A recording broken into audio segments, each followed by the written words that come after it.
These orbits are shown in figure. उसके बाद ये सारे ऑर्बिट क्या हैं इस फिगर में दिखाए गए हैं। ये जो बीच वाला है, ये जो बीच वाला है वो क्या है, सर्किल।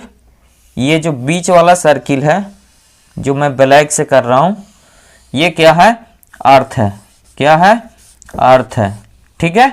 उसके बाद ये सारा ऑर्बिट है। तो चलिए इन सारे ऑर्बिट देखिए, ये तीन तरह के यहाँ ऑर्बिट है, इक्विलैटरल ऑर्बिट है, इंक्लाइंड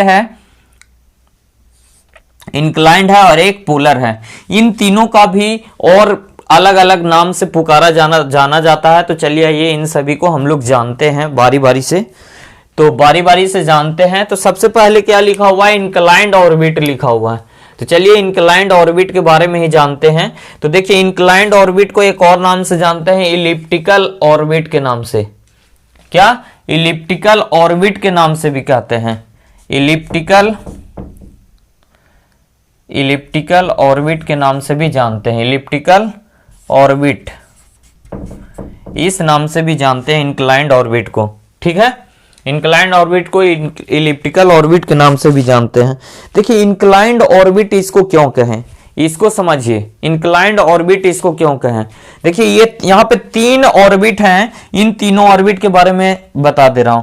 देखिए ये क्या हो जाएगा, इक्विलैटरल इसको क्यों कह रहे हैं, क्यों, क्योंकि ये देखिए ये जो पॉइंट है, सेंटर से जो पॉइंट है वो इक्विलैटरल है और इसी के अगेंस्ट क्या है कि ये ऑर्बिट है, इसीलिए इसको हम लोग इक्विलैटरल कह रहे हैं।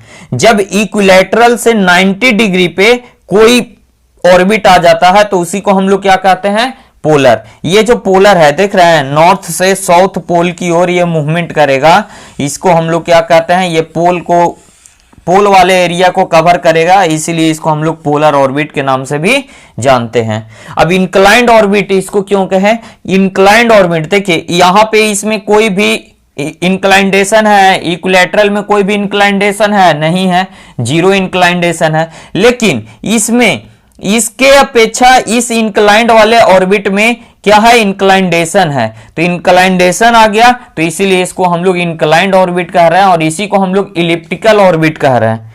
इसमें दो टर्म आते हैं जो कि हमेशा इंपॉर्टेंट है। इसमें दो टर्म आते हैं जो कि हमेशा इंपॉर्टेंट है। एक है जो कि सबसे दूर वाला पॉइंट होता है और एक होता है सबसे पास, अर्थ के सबसे पास। तो ये देखिए अर्थ के सबसे पास वाला पॉइंट है और ये अर्थ के सबसे दूर वाला पॉइंट है।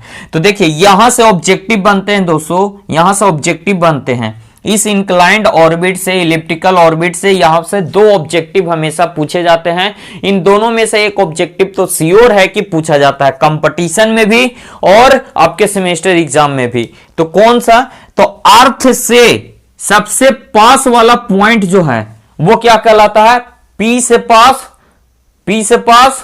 और पी से प्रीजी। तो ये क्या कहलाएगा, प्रीजी कहलाएगा। और जो दूर वाला पॉइंट होता है वो क्या कहलाता है, एपोजी कहलाता है।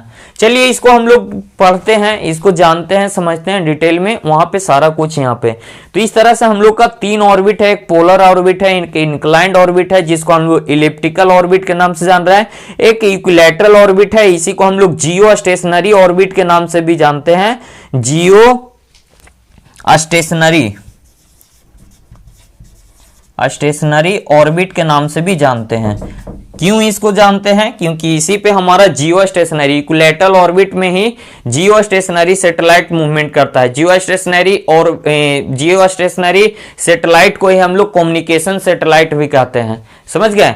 तो जियो स्टेशनरी सैटेलाइट जिस ऑर्बिट पे मूवमेंट करता है उस ऑर्बिट को हम लोग जियो स्टेशनरी ऑर्बिट के नाम से भी जानते हैं। डिटेल में जानते हैं, इसको समझते हैं। देखिए बहुत सारे पॉइंट्स हैं जो कि आपको यहां से ऑब्जेक्टिव में आएंगे, तो इन सारे पॉइंट्स को हमको नोटेट करना है। और ये 4 नंबर में क्वेश्चन भी पूछता है, what is orbit, right different type of orbit. तो कुछ पॉइंट्स तो आपको हर एक ऑर्बिट का याद रखना पड़ेगा। याद क्या रखना है, समझना है, समझ लोगे तो वो हमेशा के लिए हो जाएगा। तो चलिए ये